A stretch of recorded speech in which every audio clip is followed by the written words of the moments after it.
Nous avons aujourd'hui un véhicule, donc BM série 4, qui présente un manque de puissance. On va devoir donc trouver ce qui se passe sur ce véhicule. Quelles vont être les actions à mener, d'après vous, sur cette voiture?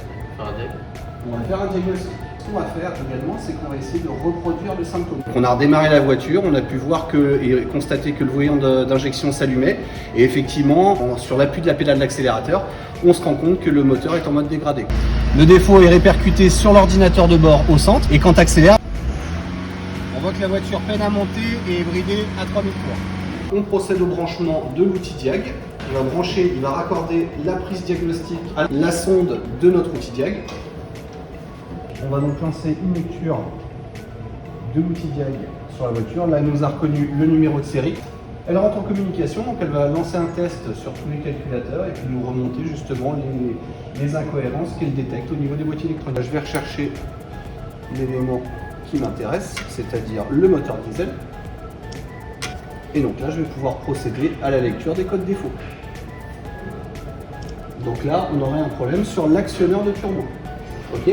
Qu'est-ce qu'on va pouvoir mener comme contrôle, sachant qu'on a un défaut de pression de turbo? Contrôle visuel. Alors on peut déjà faire un contrôle visuel. Donc là, on remarque que l'actionneur il est correctement branché. Et donc on va faire différents contrôles électriques sur cet actionneur. On voit sur la documentation constructeur la description du fonctionnement de notre actuateur de turbo. Je vais pouvoir voir les 5 fiches. Donc vous voyez que j'ai un connecteur 5 voies qui va être raccordé à mon actionneur. Et on va voir justement ces 5 voies à quoi elles servent. Donc on voit qu'on a une commande de moteur électrique moins, une commande de moteur électrique plus, une alimentation 5 volts de typole, un signal capteur pour un typole et une masse pour un typole. On va donc contrôler que tout ça soit correct. Ok.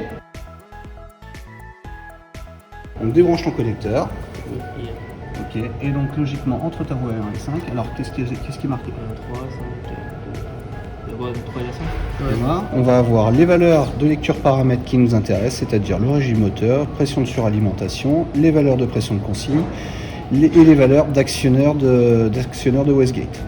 Donc là, on voit que le régime moteur est à 2800 tours, on voit que la pression de suralimentation est à 1 bar 9, alors que la pression de consigne lui donne une valeur de consigne de 1 bar 4. C'est beaucoup plus faible que la pression relevée. On voit également que la consigne de Westgate est de 31% et que la valeur mesurée sur la Westgate est de 2%. Ce qui veut dire que on a bien un souci effectivement côté pression de suralimentation et ça semble être au niveau de la régulation de ma pression de suralimentation.